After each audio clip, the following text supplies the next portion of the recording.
Mereces prosperar, el podcast que te sumergirá en el fascinante mundo de la abundancia y la prosperidad en todos los sentidos, visto desde lo que la Biblia revela en su lenguaje original, con un lenguaje claro y simple basado en su constante aprendizaje y experiencia personal. José Luis Tadei nos invita a descubrir las enseñanzas no vistas que se encuentran en las páginas de la Biblia, a fin de llevar nuestra vida en todas sus áreas a niveles extraordinarios de crecimiento, abundancia y felicidad, brindándonos además herramientas que llevarán a provocar transformación en nuestra vida personal y lograr con ello resultados satisfactorios y duraderos. Prepárate para sumergirte en el mar de sabiduría, inspiración y crecimiento personal que la Biblia encierra, y comienza a construir, con base en este conocimiento, la vida que siempre has deseado. Iniciamos.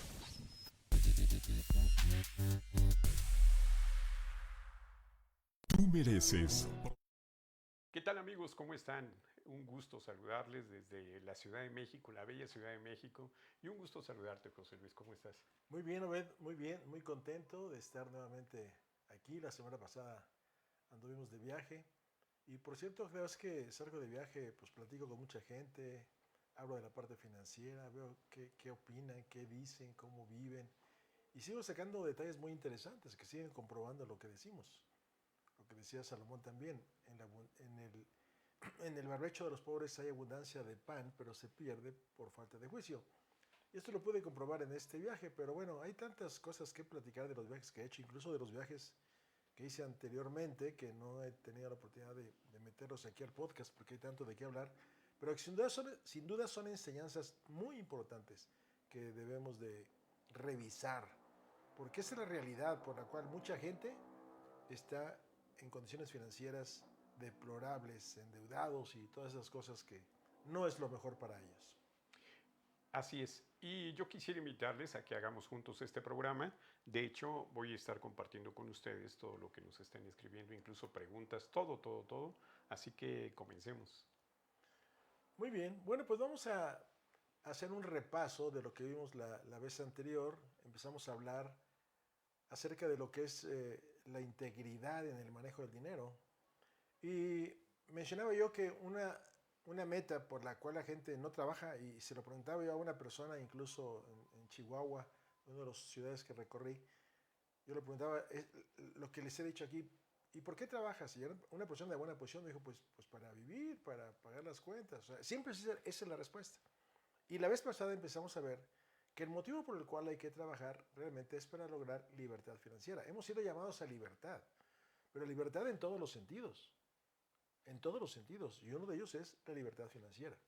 Entonces hice un repaso de algunas cosas del podcast antepasado, pero empecé a hablar de que justamente la forma en que se construye esto, se construye libertad financiera, empieza por los acuerdos. Y decía yo, cuando hacemos un contrato con el banco en un préstamo, estamos haciendo un acuerdo. Cuando nos casamos es un acuerdo. Cuando entramos a trabajar en un lugar, en un empleo, es un acuerdo. Cuando sacamos una tarjeta de crédito y nos comprometemos a que vamos a pagar cada determinado día del mes, ese es un acuerdo. Y entonces hablaba de los dos tipos de acuerdos. A esos acuerdos eran los acuerdos, decía yo, los primeros, los implícitos, los que siempre han existido, los que han existido en los trabajos, en las escuelas, en la ciudad, donde ya está establecido la manera en que uno debe de manejarse. Y los otros, los acuerdos explícitos, que son como, por ejemplo, la tarjeta de crédito, es un acuerdo explícito en que me comprometo a que voy a pagar en cierta fecha, una cita con alguien, ¿verdad? En fin, la promesa a los hijos, en fin, todo ese tipo de acuerdos implícitos que ya existían desde antes o explícitos que lo estamos haciendo ahora, para que lo cumplamos en el caso financiero, porque eso podía aplicar a todas las áreas de vida, pero en el caso financiero dijimos que lo primero era controlar el dinero, había que controlar el dinero. Y sobre esto, en el próximo podcast voy a empezar ya a decir cuál es el método para que esto suceda. Entonces hablé de controlar el dinero. Esta es la base, porque si nosotros no controlamos el dinero nos va a controlar a nosotros. Ese es un hecho. Luego dije que la segunda columna, después de controlar el dinero, la primera era darle valor, ¿no? Era darle valor. Sí, valorar, perdón. Ya me adelanté una, estaba haciendo ahorita memoria. La primera es valorar. Valorar, efectivamente. Porque para valorarlo, pues lo tenemos que hacer porque es lo que intercambiamos por nuestra vida, por dinero, decía. Después hablamos de que hay que controlar el dinero. Y ahora, pues voy a empezar a hablar acerca de la siguiente columna, que es muy importante y que sin duda nos lleva a reflexionar en muchas cosas, porque yo recuerdo una persona en un seminario que di de 5 días sobre este tema y me decía una persona, mi esposo gana el sueldo mínimo y hemos vivido perfectamente con un sueldo mínimo y no nos falta nada. Y me dice, ¿cómo puede una persona vivir con un sueldo mínimo? Pues sí, porque cuando se administra bien, la gente toma estrategias para poder lograr los objetivos. Y entonces hay gente que gana 10 veces más, 15 veces más, 20 veces más y no le alcanza. Y todo eso es precisamente por lo que estamos viendo, porque no tienen, número uno, no valoran el dinero, número dos, no lo controlan. Y ahora vamos a entrar al punto número 3. Perfecto. Entonces,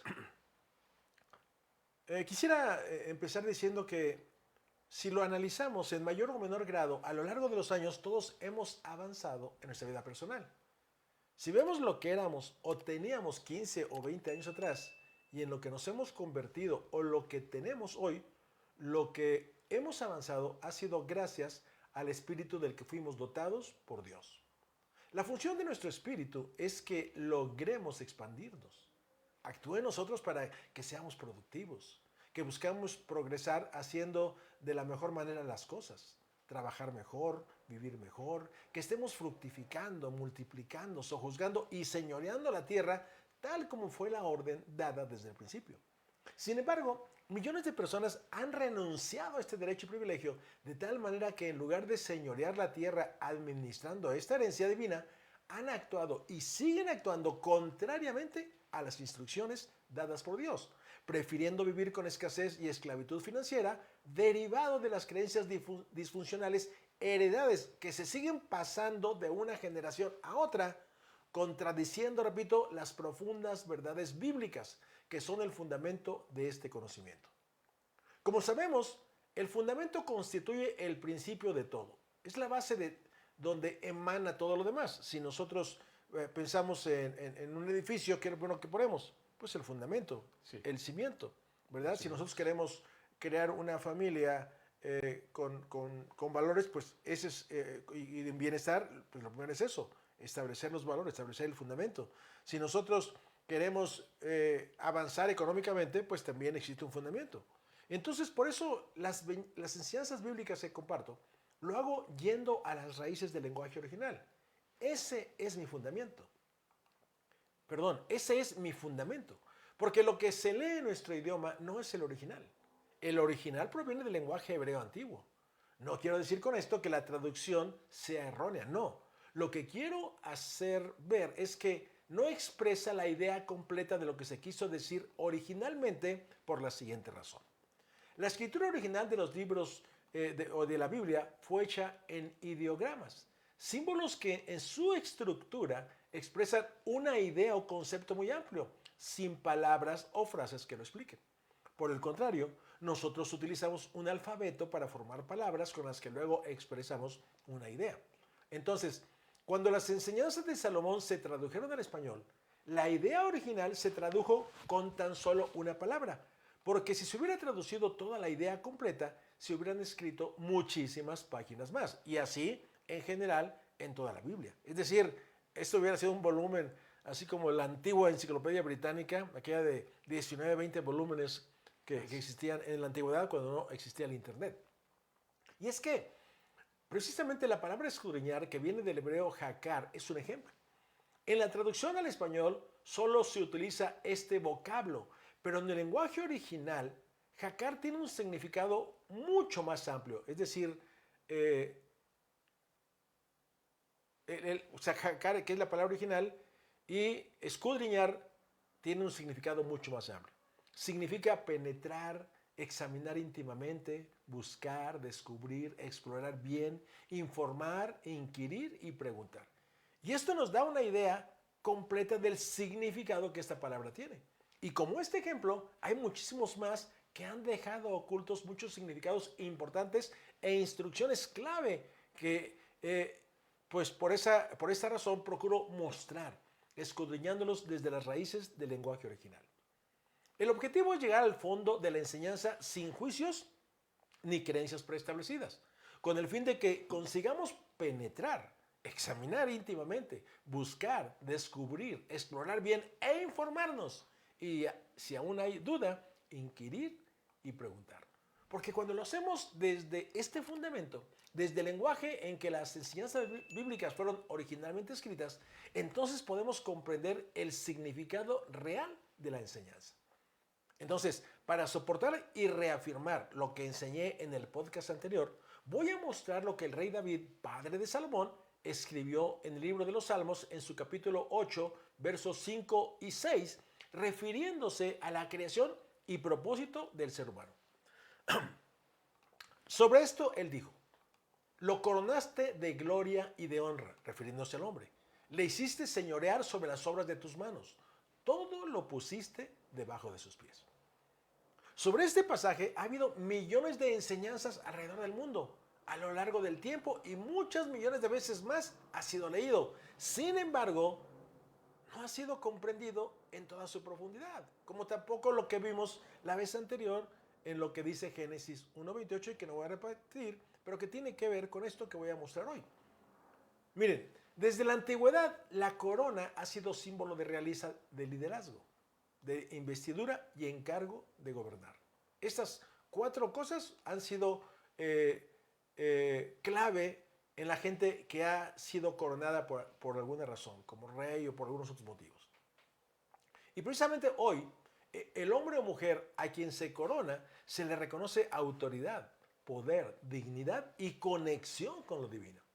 En su narración, David el salmista está maravillado por cómo Dios ha puesto al ser humano en una posición destacada y privilegiada en un lugar importante de su creación, dotándolo de honor y dignidad a pesar de su aparente pequeñez, en comparación con la inmensidad del universo, poniendo todas las cosas bajo su control y responsabilidad, confiriéndole una dignidad y valor especial, una posición de autoridad dentro de su plan y propósito para el mundo.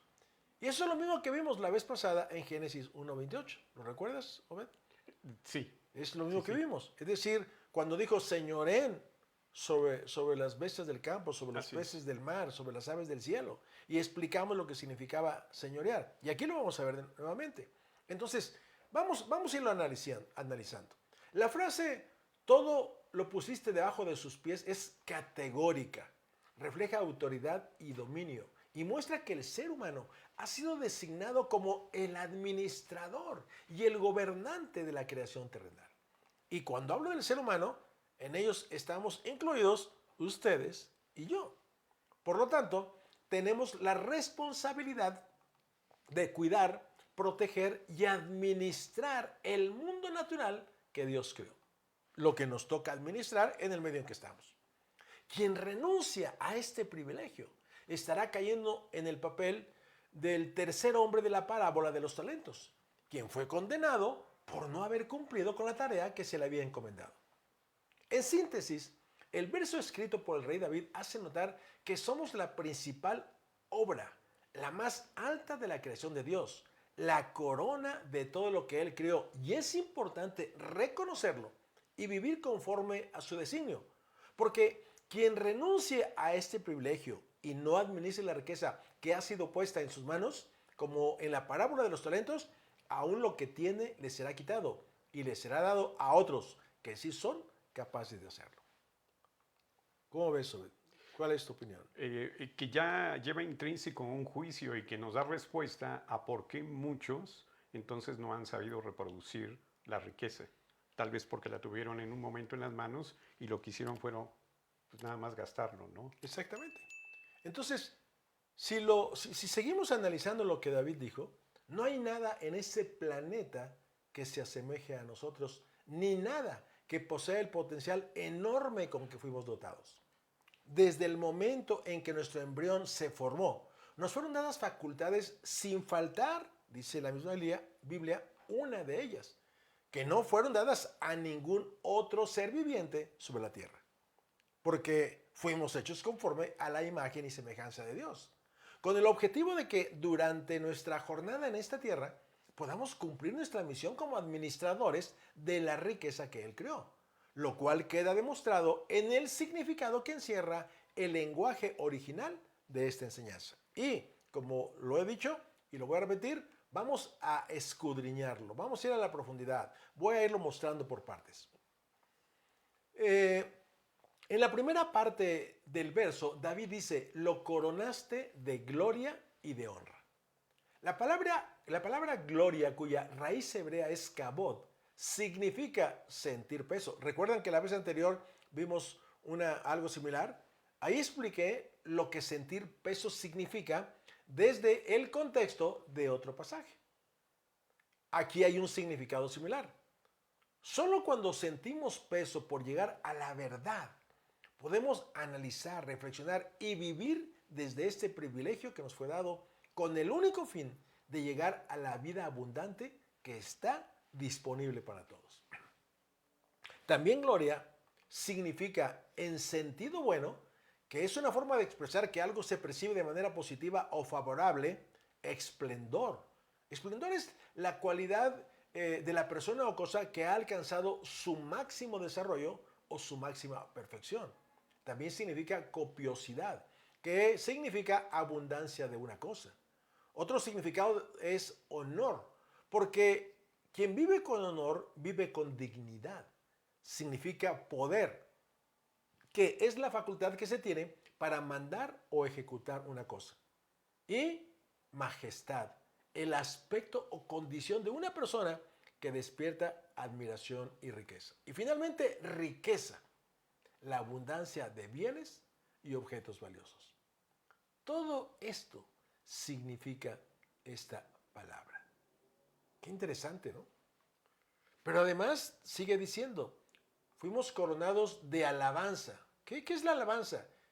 Es el elogio por quienes somos. Hay gente que cuando se habla bien de ellos los rechaza. No. ¿Por qué no? ¿Por qué no voy a elogiarme por quien yo soy? De magnificencia, que quiere decir de grandeza, de hermosura, cualidades que dotan de belleza las cosas, y de resplandor, porque hay una poderosa luz que irradiamos cuando nos movemos y actuamos desde esta posición. Y todo esto es lo que la palabra honra en su raíz hebrea, hadar, significa. Desde esta posición, nuevamente lo vuelve a decir, nos hizo señorear sobre las obras hechas por Dios. Señorear, nuevamente, que proviene de la raíz hebrea mashal, significa, fíjense bien, gobernar, apoderarse, dominar. ¿Qué es dominar? Tener poder sobre las cosas, saberlas utilizar, sobresalir, destacar.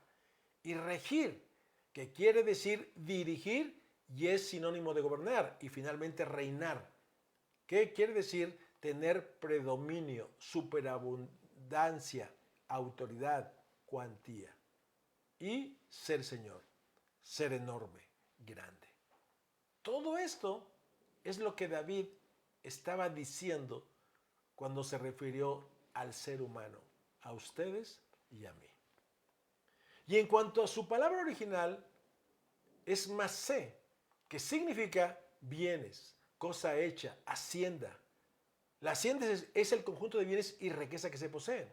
Masé se deriva de la raíz asá, que significa administrar, aprovechar, disponer, guardar, manejar, proteger y rendir, que es darle utilidad a una cosa. Entonces, cuando yo estoy estudiando esto, cuando voy profundizando en estas cosas, y yo mismo antes de llegar aquí al podcast o antes de hacer algún estudio, veo todo lo que este pasaje de David en el libro 8 de los Salmos significa. Uno dice, wow, todo eso es el poder que nosotros tenemos sobre todas las cosas creadas. Sí, pero también nos dice José Luis, esto lo percibo así, que hay un error de interpretación por años, porque la interpretación va cargada de cultura, subcultura, estilo de vida, y entonces si no se interpretara la Biblia, si no se transmitiera desde la raíz, podríamos percibir los que aprendemos de líderes otra cosa. Sí, pero más bien, yo diría, lo dije al principio, si no se escudriña, no llegas al fondo de las cosas, Claro. no llegas a la verdad, porque yo escudriño para llegar a la verdad, no es mi interpretación. Mucha gente, ¿De acuerdo? me he topado que me dice, me juzga y dice que lo que yo digo está erróneo. Pues yo digo, pues eso es como si me dijeran que house, Es otra palabra en cosa. inglés, significa casa, y me dijeran que estoy erróneo, pues eso es lo que dice el diccionario. Aquí exactamente pasa lo mismo. Esto es lo que dice el diccionario de palabras hebreas en el Antiguo Testamento, sobre el Antiguo Testamento, y griegas cuando hablamos del Nuevo Testamento. Sí, Entonces, yo no estoy interpretando lo que yo creo, es lo que ahí dice que significa. sí. Y esto es justamente lo que está diciendo la palabra. Y en resumen, todavía tenemos algo más. La expresión todo lo pusiste debajo de sus pies hace ver que hemos sido designados como administradores y gobernantes de la creación terrenal y que tenemos la responsabilidad de cuidar, proteger y administrar el mundo natural que Dios ha creado. Esa es nuestra gran responsabilidad. Y por eso estamos enseñando de cómo administrar los bienes que se adquieren a través del dinero que se obtiene al intercambiar vida por el dinero. Entonces, en el podcast anterior lo concluí haciendo ver la importancia de contar con un plan financiero. Como las siguientes columnas que soportan la libertad financiera son parte de esta estrategia, voy a analizar las que siguen y posteriormente regresaré a ver la forma en que se construye un presupuesto. Porque esto es lo que finalmente nos va a armar ya la fotografía completa, el mapa completo de lo que estoy explicando. Entonces, entramos a la siguiente columna clave para lograr libertad financiera. Y esta columna es el ahorro. En ocasiones le pregunto a la gente, ¿qué es el ahorro para ellos? La respuesta en todos es muy similar. Guardar dinero para algo. Guardar dinero para el futuro. Pero miren, el ahorro, fíjense bien en esto, el ahorro es el pago que una persona se hace a sí misma por el tiempo de vida que ha invertido en ganar el dinero, con propósitos definidos. Lo repito, el ahorro es el pago que una persona se hace a sí misma por el tiempo de vida que ha invertido en ganar dinero con propósitos definidos. Esto significa que cuando se recibe el dinero de la nómina, lo que uno cobra, o el ingreso que alguien se otorga si es dueño de un negocio, antes de hacer pago alguno, primero debe pagarse a sí mismo con un propósito futuro. ¿En qué posición se pone quien no ahorra? Pues justamente En riesgo. y en la de un deudor permanente. Exacto. Porque obviamente quien es un deudor siempre tiene el riesgo, ¿verdad?, de que se va a ir haciendo una bola de nieve y va a sufrir las consecuencias. En eso se convierte en un deudor permanente, aun cuando pudiera no deber a otros. ¿Por qué? Porque se está debiendo a sí mismo al no pagarse el tiempo de vida que intercambia por el trabajo hecho. Es lo que se hace esto a través del ahorro. Quien se paga a sí mismo habitualmente nunca está sin dinero. Y hay una gran lección que Salomón enseña en su libro de los Proverbios que todos los lectores de la Biblia conocen, pero que no todos practican, de uno de los miembros más pequeños del reino animal. Esta lección se llama la filosofía de la hormiga. Y él lo narra así. Él dice, ve a la hormiga, oh perezoso, mira sus caminos y sé sabio, la cual no teniendo capitán, ni gobernador, ni señor, prepara en el verano su comida y recoge en el tiempo de la siega su mantenimiento. Este sencillo, pero poderoso ejemplo que Salomón con gran sabiduría pone ante nosotros, muestra lo que estoy señalando acerca del ahorro. Compara el resultado de la diligencia y sabiduría de la hormiga con la inacción del perezoso. La hormiga que trabaja diligentemente durante el verano, simbólicamente está generando ingresos de los cuales come, pero además almacena para el futuro. Hace ahorros con un determinado fin, asegurarse de que tendrá suficientes recursos para la temporada de invierno, cuando ya no estará en posibilidades de hacerse de alimento. En contraste, el perezoso no lo hace. Luego, en los siguientes versos, Salomón complementa esta enseñanza cuando dice: perezoso, ¿hasta cuándo has de dormir? ¿Cuándo te levantarás de tu sueño? Un poco de sueño, un poco de dormitar y cruzar un poco las manos para reposo. Así vendrá tu necesidad como caminante y tu pobreza como hombre armado. Y mira, con esta enseñanza, Salomón enfatiza la importancia del trabajo diligente en contraste con la falta de diligencia del perezoso. El trabajo diligente es una forma de trabajar caracterizada por la constancia, la dedicación y el esfuerzo sostenido para alcanzar metas u objetivos específicos. La imagen que presenta es la de alguien que está constantemente postergando el trabajo, prefiriendo dormir y descansar en lugar de ser productivo, en lugar de ocuparse en su futuro a largo plazo, que un día habrá de llegar. Y con la expresión "así vendrá tu necesidad como caminante", Salomón hace ver que la necesidad aparecerá gradualmente, como lo hace un caminante que de manera constante, paso a paso, pero de manera segura, llegará a su destino. Al perezoso le llegarán dificultades económicas y carencias como consecuencia de su pereza y negligencia. Y en cuanto a la expresión como hombre armado, hace entender que la pobreza no dará aviso antes de atacar, que va a sobrevenir de manera rápida, sin previo aviso y de manera contundente, como lo hace todo hombre armado.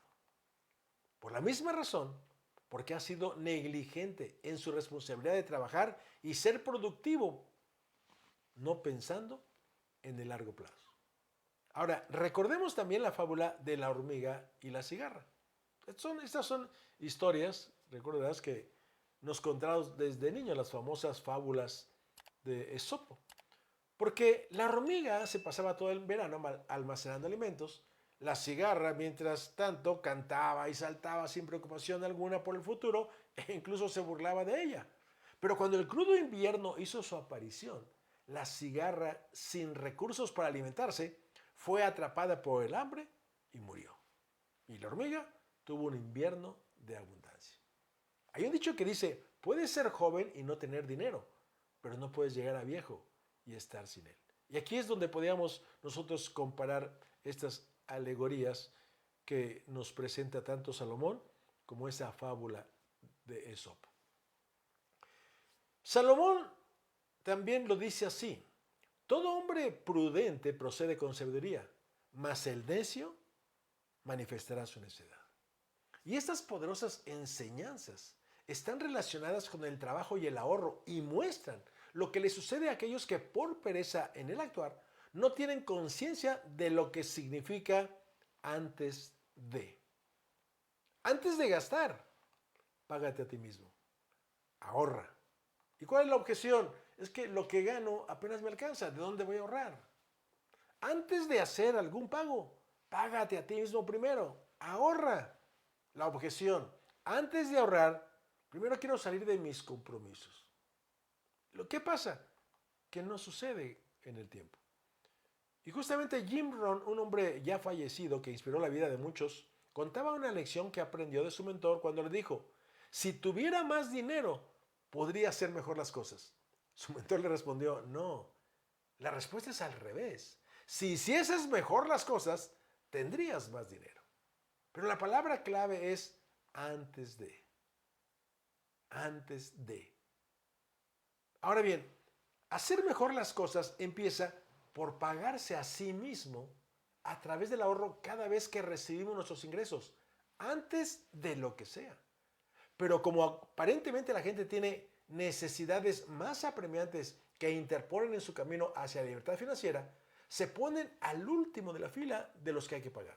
Al final, ya no les queda dinero para pagarse a sí mismos, porque gastan totalmente sus ingresos o gastan más de lo que ganan, porque no paran de hacerse de nuevos compromisos. Al final, no tendrán cómo cubrir su sustento futuro cuando el invierno de su vida llegue. Es decir, van en camino a una vejez de insolvencia y penurias financieras. Salomón lo enseña, a cada momento está dando enseñanzas de este tipo. Él dice, el que desprecia la disciplina sufre pobreza y deshonra. El que atiende la corrección recibe grandes honores. Y en este proverbio hace hincapié en la importancia de la disciplina y la corrección en la vida de una persona.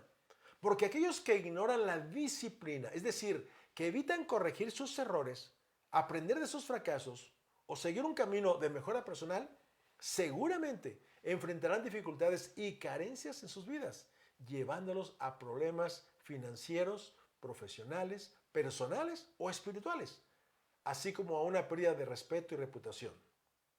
Por otro lado, la segunda parte de la enseñanza destaca los beneficios de aceptar la corrección y aprender de ella. Aquellos que están dispuestos a recibir retroalimentación, corregir sus errores, aprender de sus experiencias y crecer a partir de ellas, ¿qué va a pasar?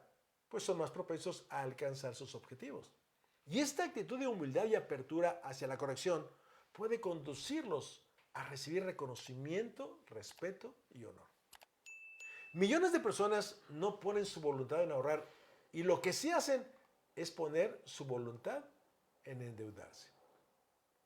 Yo creo que todos en alguna ocasión vimos alguna película en la que de manera dramática se mostraba la forma en que vivían algunos hombres y mujeres cuando existía la esclavitud.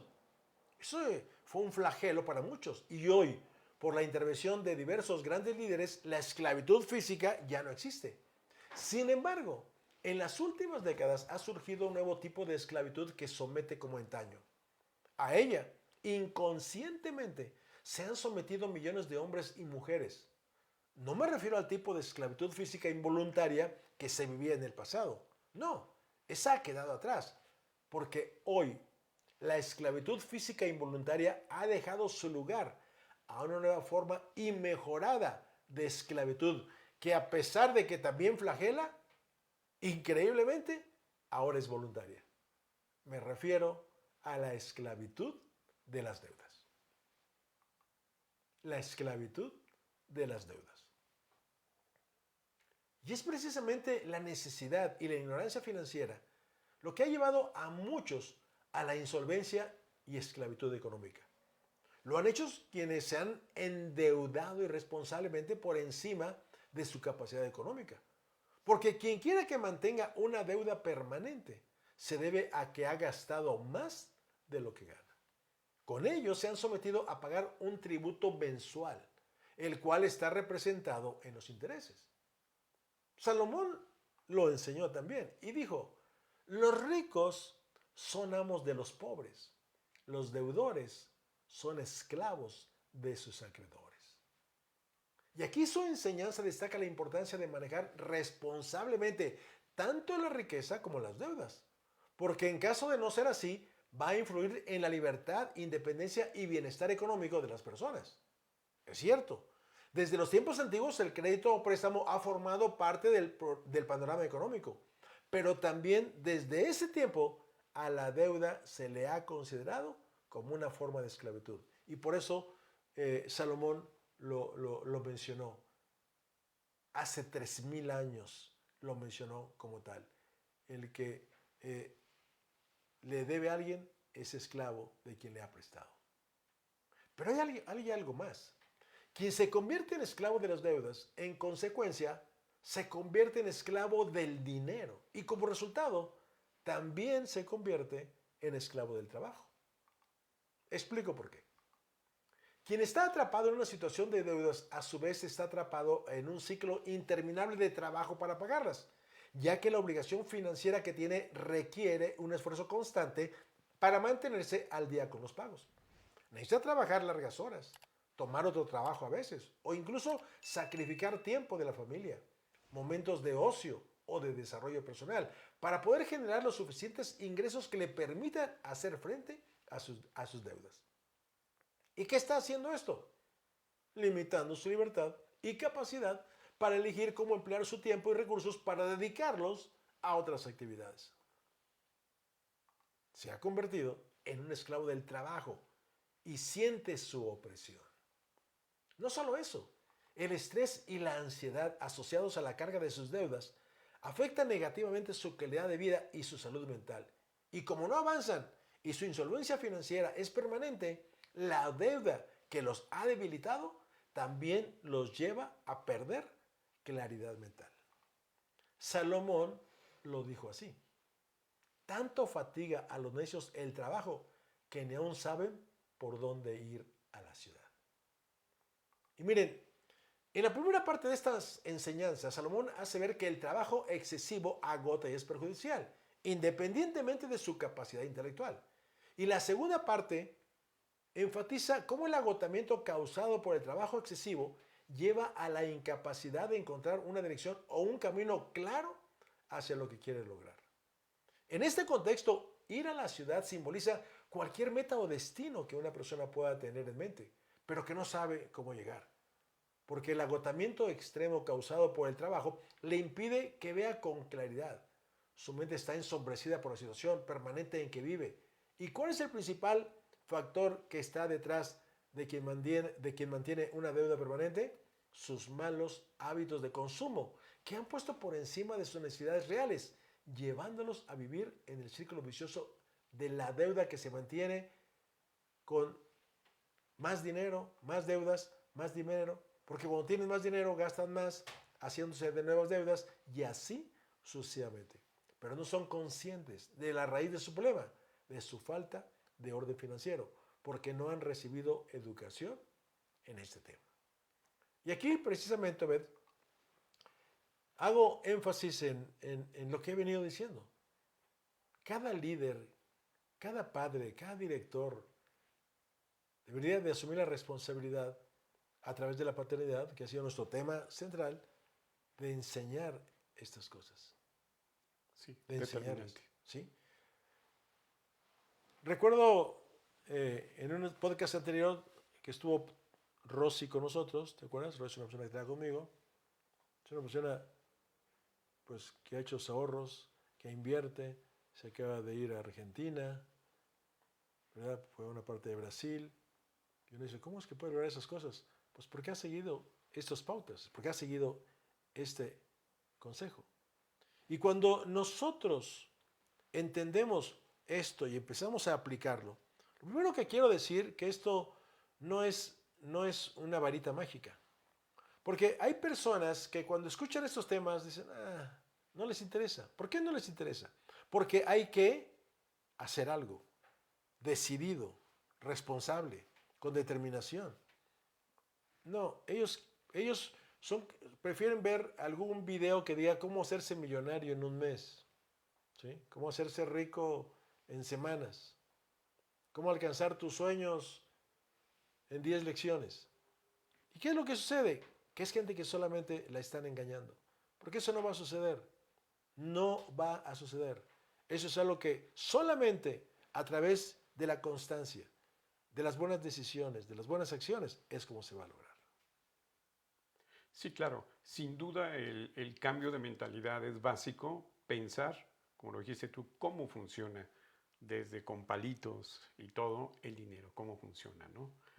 Creo que ahorita está lleno de soluciones, como si quisiera que la gente le resolvieran sus cosas. Y mientras hay esa mentalidad, pues creo que los que están en esa condición se van a seguir hundiendo, porque no hay un despertar consciente de lo que puede pasar en la posteridad con Así una es. deuda, por ejemplo, de las tarjetas de crédito clásico, ¿no? Que va hundiendo. Y fíjate que la semana pasada que estuve recorriendo algunas ciudades del norte del país, estuve en la Sierra Tarahumara y platicaba yo con las personas, siempre les pregunto qué tanta pobreza hay ahí. Dice, realmente aquí no hay pobreza.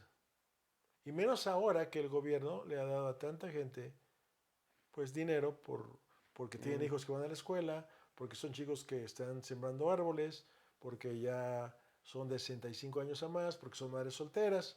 Dice, pero lo que aquí ha sucedido es que antes, cuando nosotros queríamos que alguien trabajara, pues lo llamábamos y venía a gustoso trabajar. Ahora ya no quiere, porque ya tiene la tarjeta, ya nada más va y la mete y saca dinero. Ya. Es decir, si nosotros lo vemos, en lugar de beneficiar, se está afectando a la gente. Es decir, en el caso de los chicos, ellos, peor aún, sacan el dinero para irse a tomar. Sí. Es para lo único que utilizan el dinero. Y consecuentemente, ya la escuela ya nomás es un mero trámite que, como no los pueden reprobar, pues ellos van, pero es con el fin de recibir su dinero. Entonces, vuelvo al punto de Salomón. En el barbecho de los pobres hay mucho pan, pero se pierde por falta de juicio. Y esto es algo que vemos en un lugar y otro, no solamente en este país, en otros países lo he visto. Y lo platico con la gente y las respuestas siempre son las mismas. Es decir, para todos hay oportunidades, pero tienen que aprender a manejar su dinero y administrarlo de la manera correcta. Y ese es el papel que a nosotros nos corresponde. Okay. Ahora bien, ahorita que estoy hablando acerca de las deudas, que es lo que ha llevado a mucha gente a la insolvencia, hay algo importante que quiero aclarar, que existen dos tipos de deudas.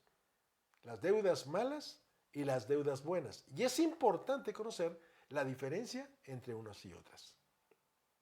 Las deudas malas son las que quitan dinero y con ello se derrocha tiempo de vida. ¿Por qué razón?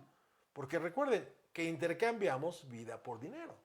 Por lo tanto, cuando alguien gasta dinero que no tiene para satisfacer un placer inmediato utilizando las tarjetas de crédito bancarias o de tiendas departamentales, al no pagar el total cuando llega al estado de cuenta, se tendrán que pagar intereses más el impuesto correspondiente. Y es común ver a la gente comprar muebles, ropa, vacaciones o simplemente tomarse el cafecito pagando con la tarjeta de crédito. Esto no es malo en sí mismo, excepto precisamente cuando se hace endeudándose y no se paga el importe total para no generar intereses al llegar al corte de la tarjeta de crédito. Porque de inmediato la deuda se vuelve una carga financiera, convirtiéndose la persona en un tributario de su o sus acreedores. Además, gastar en tarjetas de crédito bancarias o departamentales el dinero que no se tiene en cosas que no se necesitan para satisfacer un placer inmediato o para impresionar o quedar bien con alguien más, es un acto de insensatez. Salomón también enseña sobre esto. Él dijo, el que cava foso caerá en él, y el que revuelve la piedra sobre él le volverá. O sea, quiere decir como sobre él caerá. Y en este proverbio hace ver las repercusiones negativas de las que terminan siendo víctima como resultado de sus insensatas acciones en el manejo de su dinero. Y cuando se encuentran ahí, se endeudan por otro lado para resolver el problema interior. En temas financieros hay una frase que dice abrir un agujero para tapar otro. En la metáfora que Salomón utiliza, la fosa que cavan se convierte en su propia trampa y una y otra vez caerán en ella. En cuanto a la frase, y al que revuelve la piedra sobre él le volverá, hace hincapié en la idea de que las acciones tienen consecuencias y que eventualmente se enfrentarán las repercusiones de las acciones y que el daño que va a afectar a quien lo inició va a ser grave. Y en resumen, esta frase subraya la importancia de actuar con integridad y sabiduría, porque al final las acciones le van a volver a quien lo creó. Por eso, con mucha sabiduría, Salomón también señaló, hay quienes presumen de ricos y no tienen nada, y hay quienes pasan por pobres y tienen muchas riquezas. ¿Cuál sería la solución? ¿Quemar las tarjetas de crédito? No, el punto no es tener una tarjeta de crédito, sino el endeudamiento por la falta de conciencia derivado de la ignorancia financiera y la falta de carácter e integridad en el manejo de dinero. Porque la fortaleza de carácter o la falta de este siempre revelará la forma en que actuamos hacia el dinero y la riqueza, la forma como los utilizamos y la forma como nos relacionamos con ellos. Porque puedo ver al dinero y la riqueza como los frutos que he obtenido a cambio del tiempo de vida que he invertido en lograrlo, para satisfacer a plenitud todas mis necesidades, las necesidades de mi familia y para juntos vivir experiencias extraordinarias, O puedo verlos como algo que me da una posición de poder, que corrompen, que no hay que ambicionar y que son la raíz de todo el dinero, de todos los males, perdón, que son la raíz de todos los males.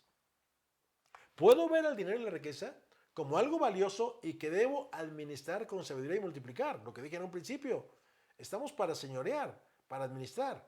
O puedo verlos como algo sin valor a los que no debo de aspirar, que es pasajero, en lo que no me debo de ocupar en su administración, y mucho menos buscar, porque no agrada a Dios.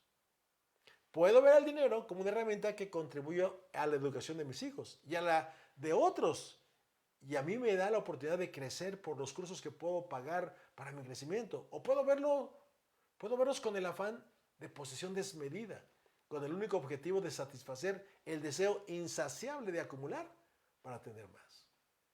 Puedo ver el dinero y la riqueza como instrumentos para ayudar a una organización benéfica, a mi iglesia, a mis padres, a mi familia cercana, o para crear empleos que provean recursos a otros. O puedo verlos como algo que satisface mis deseos egoístas y caprichos ostentosos para demostrar mi estatus social, para controlar a otros o para sentirme reconocido por los demás. Dependiendo nuestra forma de pensamiento, vamos a ser prudentes en su administración o por el contrario, no se tendrá cuidado de ellos. Y esto es lo que ha llevado a millones a vivir esclavizados a las deudas malas. Así de sencillo. Y esto lo vemos en todo lugar alrededor del mundo.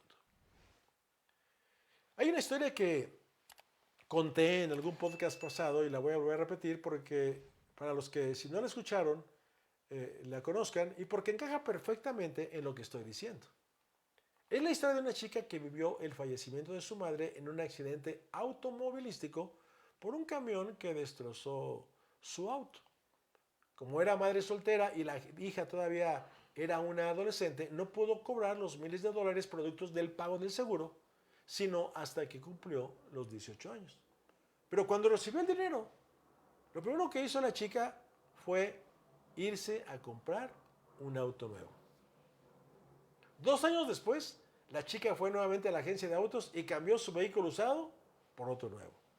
La chica tenía ahora un auto nuevo, una deuda de $4,000 y nada de lo que había cobrado del seguro le había quedado. Historias de gente que todavía no acaban de pagar una cuenta y ya se hizo de otra, es algo común. Y es lo que tiene que ver con las deudas malas. Ahora bien, no es malo tener una tarjeta, no es malo, pero siempre y cuando es que se administre bien. Esto es lo mismo, cuando hablamos de quien saca la lotería, no es malo tener mucho dinero, pero como la gente tiene una mentalidad de pobreza, es un pobre con mucho dinero, ¿qué va a hacer? Utilizarlo mal.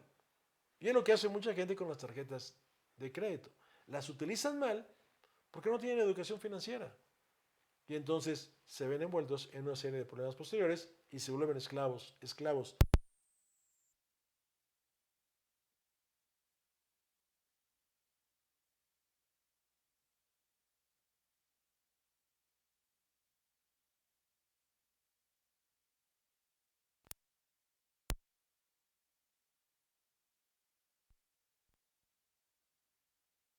Bueno, tal vez hubo un corte, pero seguimos para todos los que nos están siguiendo. ¿Algún defecto o un incidente técnico? Continuamos, José Luis. Gracias. Eso es cuando estamos en vivo, ¿verdad? Eso pasa que no cuando lo estamos podemos en vivo. prever, pero bueno. Ahora vamos a ver acerca de las deudas buenas, porque estamos hablando de las deudas malas, pero hay deudas buenas. A diferencia de las deudas malas, que son una carga financiera porque, como lo dije, quitan dinero y generan estrés, las deudas buenas se utilizan con un propósito específico como una herramienta para generar un beneficio o un retorno de inversión mayor que el costo de la deuda misma. Por ejemplo, una deuda buena es cuando alguien que posee un negocio o empresa la utiliza para invertir cuando ha obtenido un pedido para adquirir materia prima, una máquina de producción o una camioneta de reparto. Al recuperar la inversión, con ese dinero que se recupera se paga el préstamo y los intereses se pagan de las ganancias y queda un beneficio adicional. Otros ejemplos de deudas buenas son, por ejemplo, hay quien logra financiar su educación universitaria con ellas para adquirir una vivienda. Hay gente que dice, ni modo que vaya a comprar una vivienda de contado, entonces normalmente se hace a través de una hipoteca y esa es una deuda buena. O incluso para pagar deudas, cuando alguien está decidido a pagarlas y deshacerse de ellas, a pagar deudas que tienen una alta tasa de interés y el nuevo préstamo tiene una tasa más baja, siempre y cuando esté disciplinado para deshacerse de esa nueva deuda. En este caso, cuando alguien está decidido a salir de sus deudas, puede ser una estrategia inteligente para reducir los pagos mensuales y ahorrar dinero en intereses en el largo plazo.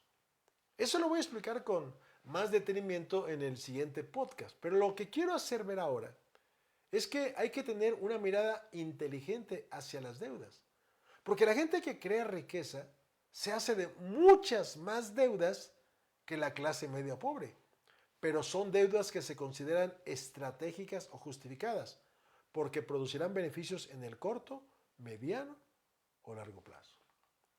Y lo que esto nos muestra es que si las deudas benefician o perjudican, depende en qué se utilizan. Y esa es la razón por la que a algunos las deudas los han enriquecido, mientras que a otros las deudas los han empobrecido debido a su analfabetismo financiero. Y de ahí la importancia no solo de aprender sobre este tema, sino de enseñarlo también. Diversas enseñanzas sobre esto Salomón les dejó como un legado valioso. Por eso, en otra de sus lecciones, él dijo, tesoro precioso y aceite hay en la casa del sabio, mas el hombre insensato todo lo disipa. Puedes ver, Obed, cómo Salomón una y otra vez está enseñando acerca del dinero y la riqueza. Claro. Es decir, cuando a veces hay gente que dice, no, es que eso va en contra de Dios, pues es que este libro de la Biblia está enseñando constantemente acerca de la riqueza. Y seguiré mencionando más y más enseñanzas.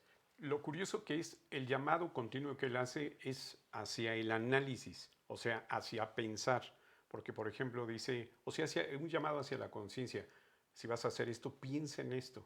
En la casa hay esto. O sea, no lo dice abiertamente, no hagas deudas, sino también está lleno de sabiduría para que pudiera trascender a estos tiempos.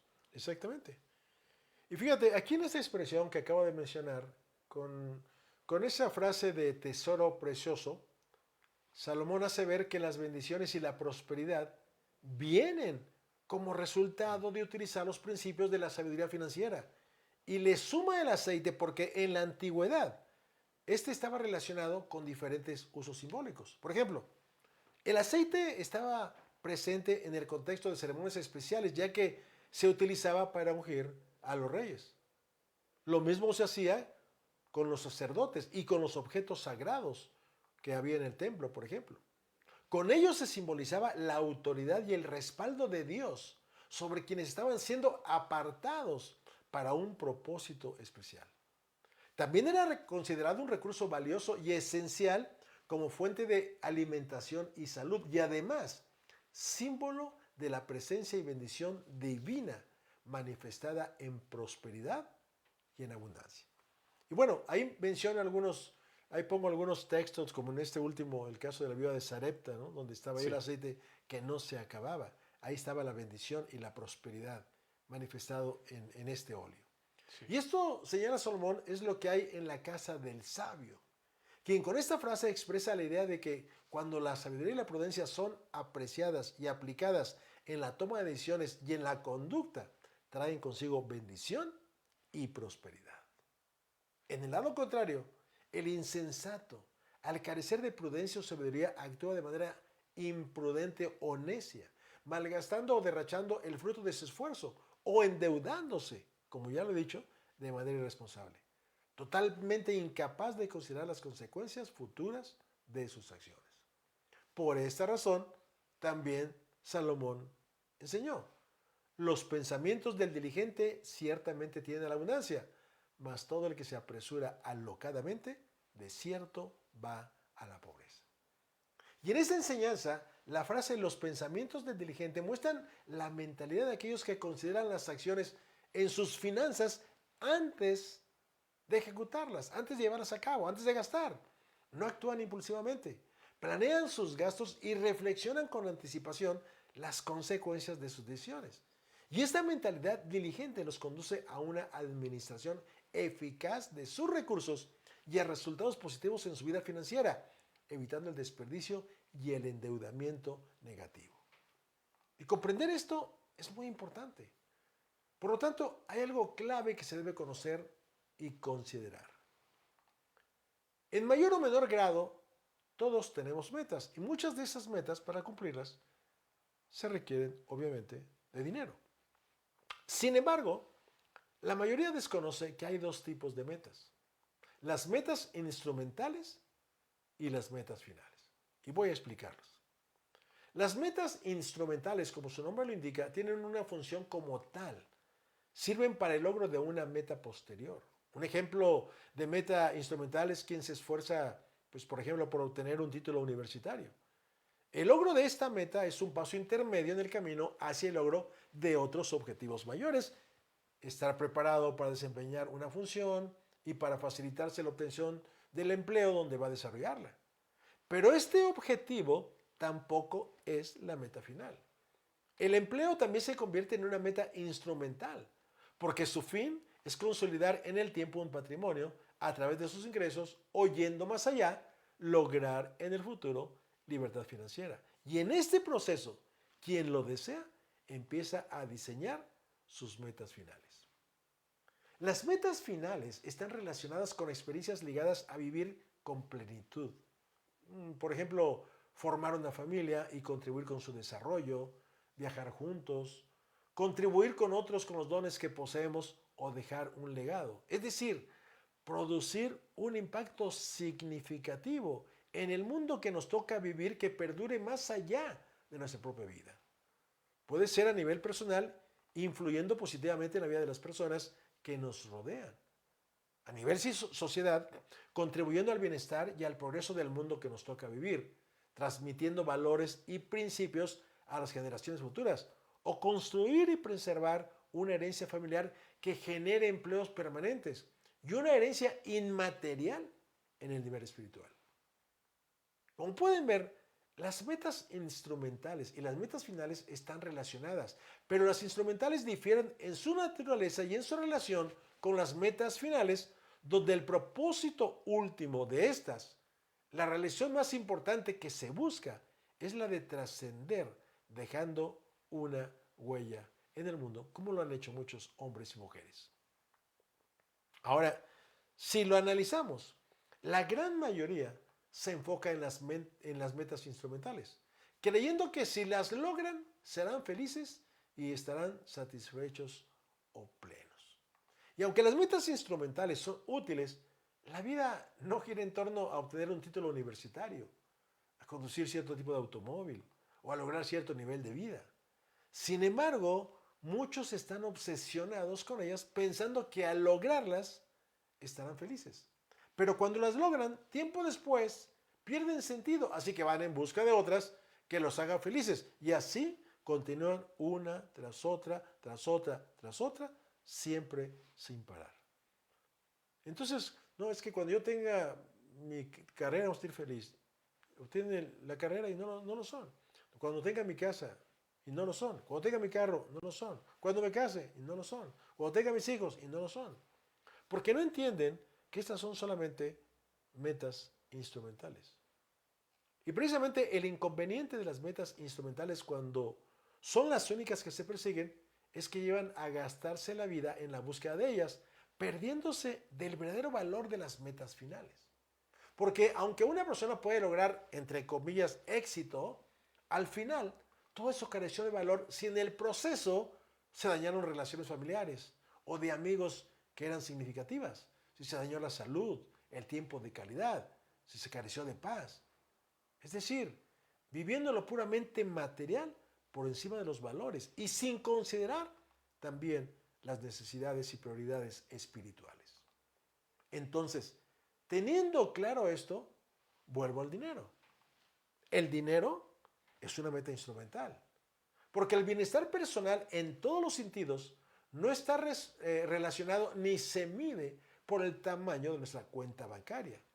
Pero lo que sí es cierto es que vivimos la vida según las experiencias que el dinero que tenemos nos permite vivir. Entonces, yo he conocido niños que su sueño siempre ha sido irse de vacaciones, ir al mar, no conocen el mar, pero no tenemos dinero, hijo. Niños que quisieran una bicicleta, hijo, no tenemos dinero. Hijo, ¿qué crees? ¿Que somos ricos? Y esas son las respuestas. Porque el dinero sí nos da esas facilidades, pero siempre y cuando lo administremos correctamente. Por eso señalo una y otra vez por qué el dinero es importante. Primero, por la vida que intercambiamos a cambio de él.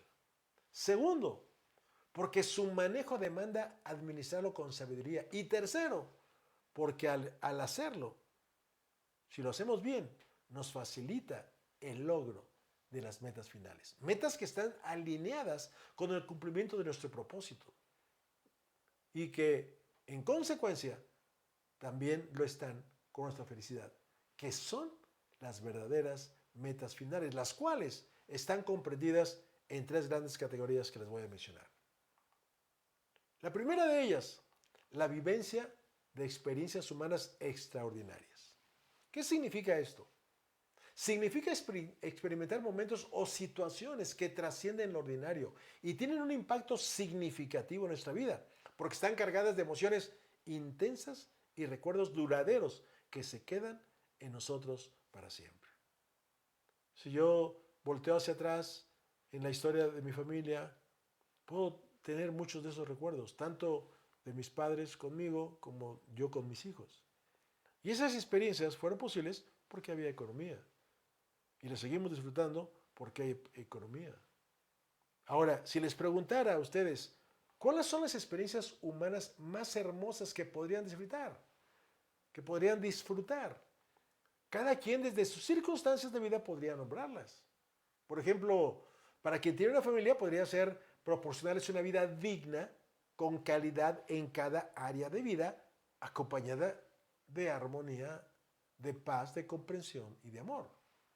También podría ser viajar juntos a lugares maravillosos para explorar diferentes culturas, paisajes y tradiciones, que son experiencias enriquecedoras, que cuando las conocemos nos hacen sentir asombrados por la belleza del mundo que nos rodea y que Dios creó, por la magnitud de lo que estamos experimentando.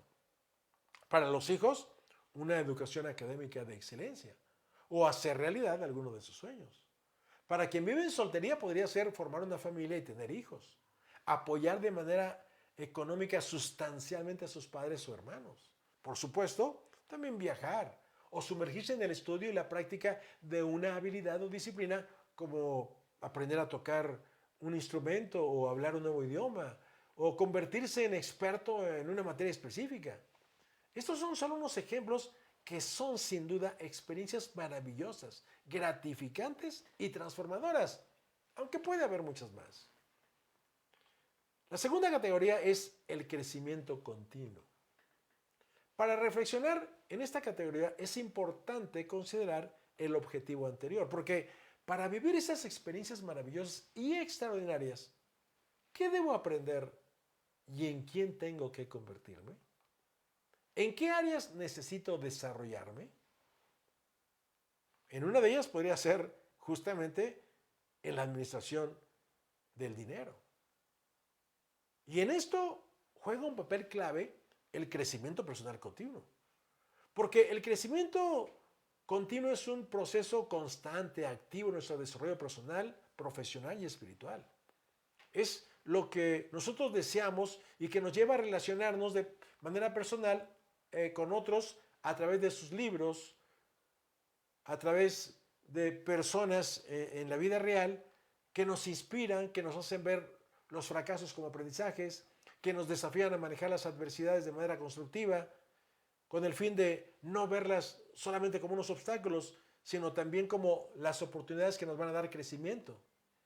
Hombres y mujeres que nos apoyan para seguir adelante con determinación, que fomentan el intercambio de ideas, la lectura, escudriñando la profundidad, la toma de cursos seminarios, la búsqueda de mentores que nos faciliten la travesía, así como el seguir explorando y cultivando nuestros conocimientos y habilidades para el máximo desarrollo de nuestros talentos. Y finalmente, la tercera categoría es la de la contribución. Y esta tercera categoría nos lleva precisamente a elegir las metas finales. A actuar en beneficios de otros, principalmente esto, las cuales están alineadas con el cumplimiento de la misión para lo cual fuimos creados. Porque al actuar en beneficio de otros encontramos plenitud de vida en todos los sentidos, convirtiéndonos en hombres y mujeres con sabiduría, solidez de carácter y prosperidad para dar de gracia lo que de gracia hemos recibido. Y cuando parece que estamos dando, en realidad estamos recibiendo y cumpliendo nuestro propósito de vida. Esto podemos hacerlo a través de nuestros bienes, de nuestro trabajo, de nuestra empresa, de nuestra familia o de nuestra iglesia o comunidad. Porque los momentos de paz interior, de práctica y desarrollo espiritual y de conexión con Dios se viven por medio del servicio. Y esto es lo que nos lleva a vivir experiencias significativas y transformadoras, con lo cual iniciamos de nuevo este círculo virtuoso.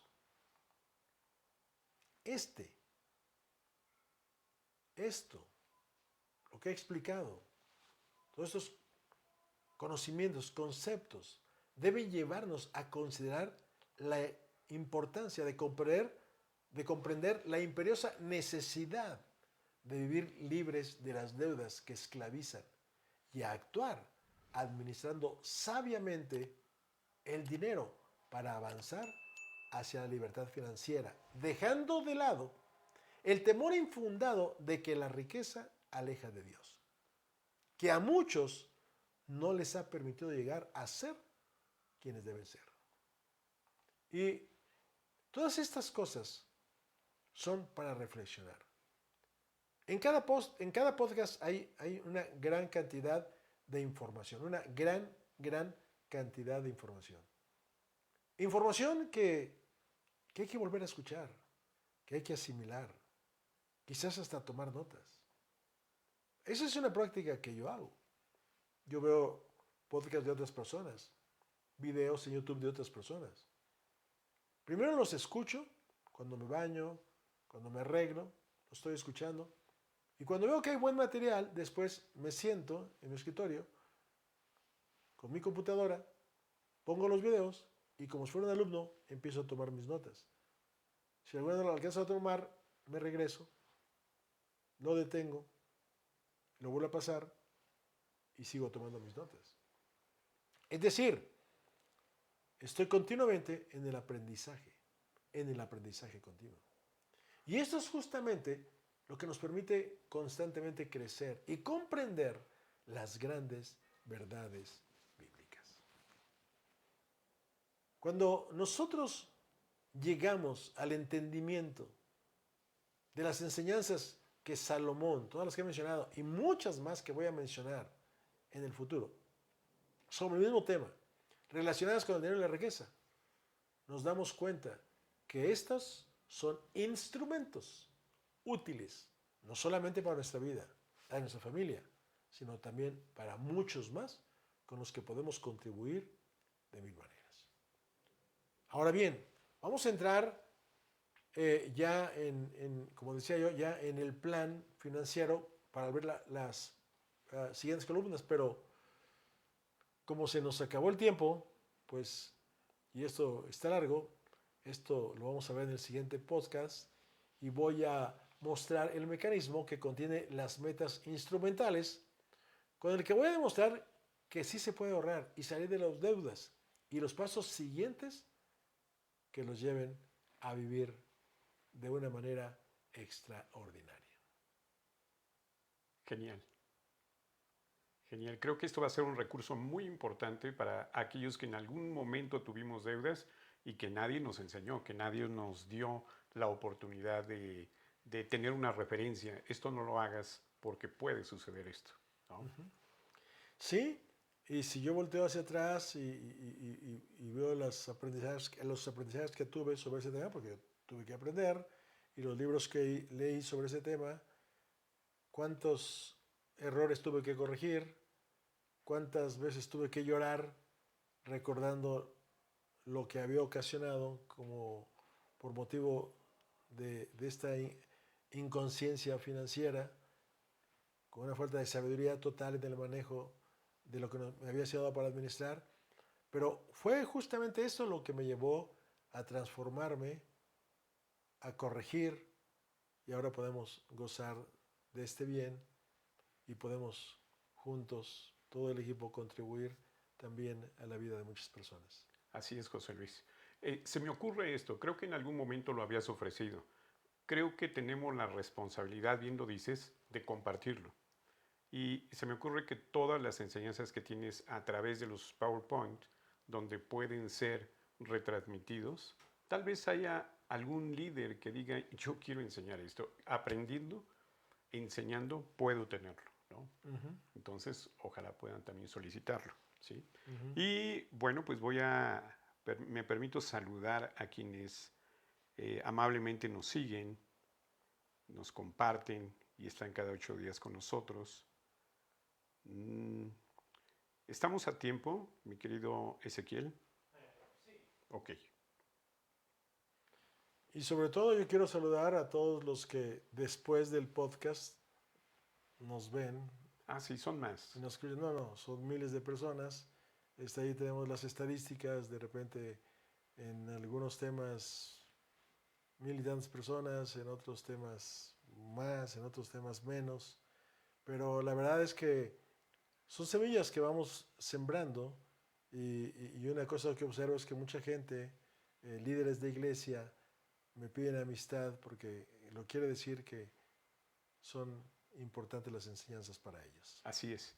Agradezco a Paz Fede. Buenas noches, saludos José Luis y saludos Obed. Listos para aprender. Bueno, desde el inicio estaba pendiente. Aurora Ramírez, linda noche. Alejandra Herrera, saludos. Miguel Pérez, saludos. Bueno, gracias por estar con nosotros. Y es que, ¿sabes qué? Se difiere mucho el horario. Por ejemplo, hay gente que nos ve en Argentina y prácticamente son 3 horas más. 3 horas y así. más, efectivamente. Sí, Pero por eso les digo, son mandamos los que nos ven saludos. después. Son los que ven después. Y ahí es donde lo hacemos, porque sabemos que las miles de personas, de los que nos llegan los comentarios, de los que saludamos, de los que mandan de saludar de tantas ciudades, de Venezuela, de Ecuador, de Honduras, de Guatemala, de Costa Rica, de República Dominicana, de Colombia, en fin, a todos ellos los saludamos con mucho amor fraternal desde México. Cuando les toque vernos, los amamos y deseamos que cada uno de ustedes logren vivir con abundancia en su vida, porque se lo merecen. Y por esa es la razón, porque también miles de personas de esos lugares vienen migrando y pasando por México, buscando una vida mejor en los Estados Unidos. Sí. Esa es la realidad. No hay ninguna incongruencia. Todos queremos vivir mejor. Y estas son herramientas para poder lograr esto. Finalmente les pedimos que compartan nuestra meta para cumplir 1 año en este podcast maravilloso. Es que lleguemos básicamente a 5,000, ¿sí? Entonces nos faltan 600, así que ayude a compartir y que otros tengan este valor, este contenido de valor. Y genial. Estamos a punto de llegar a los 5,000 y justamente en mayo cumplimos el año de esto y confiamos en que estaremos ahí en los 5,000 porque seguimos creciendo. Perfecto. Bendiciones para todos y nos vemos en el siguiente podcast.